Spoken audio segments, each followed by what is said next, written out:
ನಮಸ್ತೆ ಕರ್ನಾಟಕ. ಇವತ್ತು ನಾವು ಮೈಸೂರಿನ ನಂಜನಗೂಡಿನಲ್ಲಿದ್ದೀವಿ.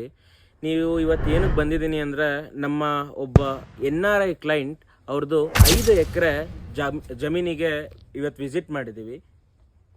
ಇವಾಗ ಇವ್ರು ಇದರಲ್ಲಿ 5 ಎಕರೆ ಜಮೀನಿಗೆ ಕಂಪ್ಲೀಟ್ ಅಡಿಕೆ, ತೆಂಗು ಮತ್ತು ಬಾಳೆ, ಅದ್ರ ಜೊತೆಗೆ 2 ಎಕರೆ ಸಪ್ರೇಟ್ ಎಲ್ಲ ಮಲ್ಟಿಪಲ್ ಹಣ್ಣಿನ ಗಿಡಗಳನ್ನ ಹಾಕಿದ್ದಾರೆ.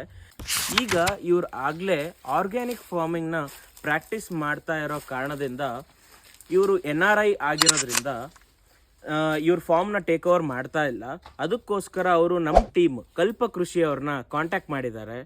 ಈಗ ಇವ್ರಿಗೆ ಯಾವ್ಯಾವ ರೀತಿ ಸರ್ವಿಸಸ್ ಬೇಕು ಅದನ್ನು ನಾವು ಇವಾಗ ಸಾಯಿಲ್ ಸ್ಯಾಂಪಲ್ಸ್ನ ಕಲೆಕ್ಟ್ ಮಾಡಿದ್ದೀವಿ. ಸಾಯಿಲ್ ಸ್ಯಾಂಪಲ್ಸ್ನ ಕಲೆಕ್ಟ್ ಮಾಡಿದ ಕಾರಣದಿಂದ ರಿಪೋರ್ಟ್ಸ್ ಜನರೇಟ್ ಆಗುತ್ತೆ ಇನ್ 2 to 3 ಡೇಸಲ್ಲಿ. ಅವ್ರಿಗೆ ಇನಿಷಿಯಲಿ ಇವಾಗ ಏನಿದೆ ಏನು ಅಂತ ಹೇಳಿ ನಮ್ಮ ಅಗ್ರಿಕಲ್ಚರಿಸ್ಟ್ ಇದಕ್ಕೆ ಕನ್ಸಲ್ಟ್ ಮಾಡಿ ಅವ್ರಿಗೆ ಎಂಡ್ ಟು ಎಂಡ್ ಇನ್ಪುಟ್ಸ್ ಕೊಡ್ತಾರೆ. ಕೃಷಿ ಸಂಬಂಧಪಟ್ಟ ಮಾಹಿತಿ ಮತ್ತು ಸೇವೆಗಳಿಗೆ ಟೀಮ್ ಕಲ್ಪ ಕೃಷಿನ ಸಂಪರ್ಕಿಸಿ. Thank you.